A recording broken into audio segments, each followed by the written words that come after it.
Sur ma webtv.info aujourd'hui, on reçoit la mairesse de Lac-Mégantic, Julie Morin. Elle a écrit par voie de communiqué hier où elle demandait, elle exhortait le premier ministre, M. Trudeau, au sujet de la voie de contournement. Madame la mairesse, bonjour. Bonjour. Madame Morin, après 6 ans, on parle encore de priorité. Là. Moi, j'ai l'impression que M. Trudeau, la priorité de la voie de contournement, elle est située dans le bas de son dos. Il faudrait peut-être à un moment donné qu'on sache qu'est-ce qui se passe là-dedans. Bien, effectivement, en fait, je sais que les fonctionnaires continuent de travailler, je sais que le dossier avance, mais on doit être informé. On doit être informé des étapes. On doit, en fait, moi, puis là, c'est la mairesse, c'est les citoyens en général, c'est les citoyens qui sont impactés. Mais là, la semaine dernière, là, dans l'Écho de Frontenac, on parlait, j'ai relu ce matin un billet, un article de Daniel Poulain dans la MRG qui revenait sur cet article-là de l'Écho de Frontenac. On semble avoir changé le projet de doubler, de tripler les espaces. C'est quoi comment ça se fait qu'eux autres peuvent changer ça là, tout d'un coup? Il n'y a plus de BAP, il n'y a plus rien. Vas-y, la cage est ouverte, si tu amuse-toi. Oui, bien, en fait, j'ai lu l'article aussi là, dans l'Écho de Frontenac. Et là, moi, je ne peux pas confirmer ce qui est dit là-dedans. Ce que je souhaiterais, c'est que Transport Canada le confirme ou précise c'est quoi. Je sais qu'il y a eu des variations à certains endroits, pas partout. Ils sont capables de les expliquer. Mais je ne sais pas à quelle hauteur et tout ça. Donc, il faut vraiment que Transport Canada donne des nouvelles. Encore récemment, moi, j'apprends des éléments sur la croisée au niveau de Villeneuve. Les profils seraient en train de changer encore sur la hauteur, tu sais, les pompes et tout ça. Je me dis, on est encore rendu là. Et j'en apprends moi aussi. Là, donc, il faut vraiment là, qu'on ait une mise à jour complète. Puis pas juste les élus, pas juste les citoyens qui sont impactés non plus. Ce projet-là, il est important et il touche en fait de différentes façons toute la population. Le gouvernement dit que c'est un projet de rétablissement social, entre autres, pas seulement d'infrastructure, mais il ne faut pas juste qu'il parle aux 40 personnes qui sont impactées, il faut qu'ils nous informent en général sur ce projet-là. Et là, pour l'instant, tant qu'ils ne le font pas, tant qu'à moi, là, il y a un manque de respect autant envers la population générale que les 40 personnes, les 40 citoyens là, qui sont impactés. C'est pas facile ce qu'ils vivent en ce moment. Ils ont des inquiétudes qui sont valables, ils ont des questions et ils doivent pouvoir parler à quelqu'un, ils doivent pouvoir être au courant. Puis là, c'est comme si le projet se travaille entre CP et Transport Canada, mais là, on ne sait pas où ils sont rendus. Au niveau des échéanciers non plus, là, le ministre, il y a quelques mois, s'est engagé à respecter les échéanciers. Mais là, force est de constater que les étapes là, sont bien plus longues qu'ils étaient prévues. Donc, sûrement que les échéanciers sont différents. Puis, il faut qu'on le sache. Il faut donner raison aux personnes qui disaient, écoutez, l'échéancier, ça peut pas suivre. Puis là, aujourd'hui, là, on est en train de vivre un free for all parce que après 8 ans et 6 ans du Parti libéral, quand M. Trudeau est venu verser une larme ici qui a coulé sur le bord de la rue de l'Or, promettait une voie de contournement où il y a un problème au niveau de la mémoire, où il y a la voie de contournement va peut-être passer à un moment donné et dire on l'oublie, là. Elle ne se fera pas. Non. Parce que là, ils ont fait le chemin de fer du Pacifique à l'Atlantique dans 4 ans. Nous autres, ça fait 8 ans. Puis moi, ce qui m'a fait étouffer l'été dernier, c'est quand tu as annoncé un train à grande vitesse entre Québec et Toronto. Ils vont voir ça en 2820. Là. Oui. Regarde, il y en a 8 km ici, puis il n'y a rien de fait. Là. Exact. Il y a quelque chose qui ne fonctionne pas. Le pont Champlain, il s'est fait en 4 ans, puis pourtant, c'était 400 milliards. Je veux dire, il y a quelque chose qui ne marche pas. Notre député, là, M. Berthold. Oui. Moi, j'ai toujours pensé, M. Berthold, il serait mieux être payé au millage qu'à salaire.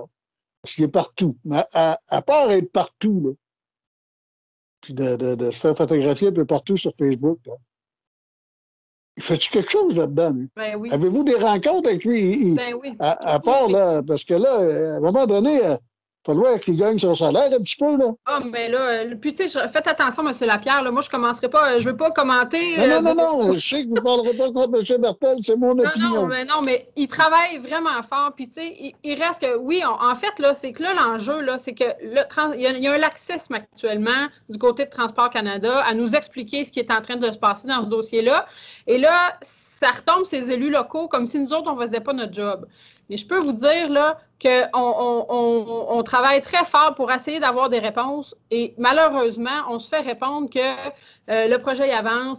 On se fait dire c'est pas la culture de Transport Canada de communiquer à la population.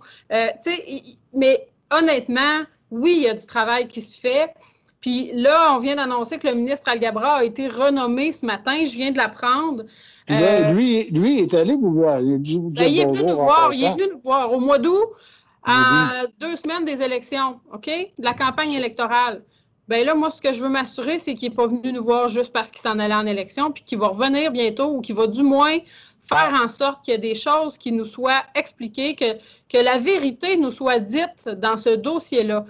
Vous savez, les échéanciers dans ce projet-là, ils sont importants parce que ça fait déjà 8 ans. En 2023, ça va faire 10 ans. Je ne peux pas croire qu'on n'a pas encore le projet sur la table avec du concret. Toutefois, mais je vais vous dire quelque chose de super important parce que c'est prioritaire pour moi de vous dire. Il ne faut pas que les Méganticois soient finalement, une fois de plus, victimes du laxisme de Transport Canada. Puis parce qu'eux, ils ont des délais qui s'ajoutent, que c'est nos citoyens impactés qui sont pris à ne plus avoir de temps pour négocier des ententes convenables. Ça ne marchera pas, ça, si c'est ce que le gouvernement a en tête. Donc, oui, on veut que le projet se réalise dans les meilleurs délais, mais pas au détriment des citoyens impactés qui vivent actuellement une situation pas évidente. On veut que des offres leur soient faites et qu'ils aient le temps de négocier. Et c'est vraiment là-dessus qu'on va défendre pour les prochaines semaines. On veut savoir le profil, on veut avoir les échéanciers réels. Pas se faire dire, oui, ça va être en 2023 si c'est pas pour être ça, qu'on nous dise la vérité. Il me semble que c'est ce qu'on mérite. Hier, dans votre communiqué, là, j'ai pu voir, tu sais, comme le gars, j'ai pu voir que vous avez commencé à voir un peu votre voyage. Là. Dire, à un moment donné, là, on se perd.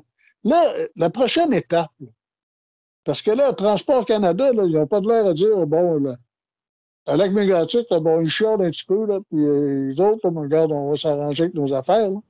Prochaine étape, si on n'a pas de nouvelles de ça, vous faites quoi à la ville? Faites quoi avec le député? Y a-t-il un plan de dire, forcer ce monde-là à vous répondre à un moment donné? Bien, oui. Là, je vous dirais qu'en fait, dans les derniers mois, on mettait tout sur le dos de la campagne électorale. Donc, on ne peut pas parce que la campagne électorale. Là, on ne pouvait pas récemment parce qu'il n'y avait pas encore de ministre nommé. Il est nommé, là, le ministre. Il est nommé à matin. Fait que c'est une question de jours là, pour avoir une réaction. Là, on nous a dit récemment, et là, ben, en fait, on met de la pression puisque l'élection est passée. On a reçu, là, je vous la montre rapidement, mais je vais l'envoyer dans les médias, là, je vous le dis. On a reçu, tous les propriétaires impactés ont reçu une mise à jour, voie de contournement. Donc, ça, c'est le 21 octobre. Là. Ça vient de rentrer. Et là, nous, les élus, on a demandé de le recevoir, alors on l'a reçu. Donc, j'ai déjà des détails ici. Ce que j'ai fait, j'ai demandé que Transport Canada mette ça public pour le grand public. S'ils ne le font pas d'ici 4 heures après-midi, moi, je l'envoie là. Il faut que les citoyens savent. Puis là, ben, le ministre est nommé, la campagne électorale est passée. Donc, il faut qu'ils viennent là. En novembre, parce qu'on est quand même rendu le 26 octobre. Il faut qu'en novembre, ils viennent puis parler à l'ensemble de la population, répondre aux questions, répondre aux préoccupations. Puis lui, il n'y a pas d'excuse. Il était là avant. Là. Ben, c'est ça. Fait que là, il n'y a pas de prise en charge de dossier. Non. Là, on repart où il avait laissé le 15 août. Là.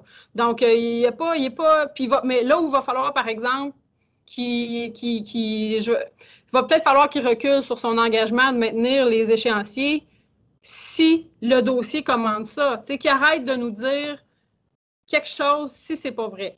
Donc là, tu sais, c'est la vérité qu'on veut, puis s'il faut que le ministre recule sur un engagement qu'il avait pris pour que le projet se fasse bien, parce que ça, c'est important, bien, que ce soit le cas, mais il faut que ce soit fait dans les meilleurs délais, mais dans le respect, je le répète, dans le respect des citoyens qui sont impactés. Donc, on nous dit dans cette lettre de mise à jour-là que les offres commencent à être envoyées cette semaine-là. Donc, il y a certains propriétaires qui reçoivent des offres, que ça va se faire progressivement. Donc, que ça se fasse, mais qu'on laisse le temps aux propriétaires de négocier pour s'assurer qu'au bout de la ligne, bien qu'il y aura des impacts, on le sait, là, tu sais, il y aura des gens qui auront un train plus proche de chez eux. C'est inévitable, mais au moins qu'il y ait une compensation qui soit juste et équitable. Madame la mairesse, merci beaucoup. Merci à vous. Bonne Puis, journée. on va attendre des nouvelles de votre contournement. Merci.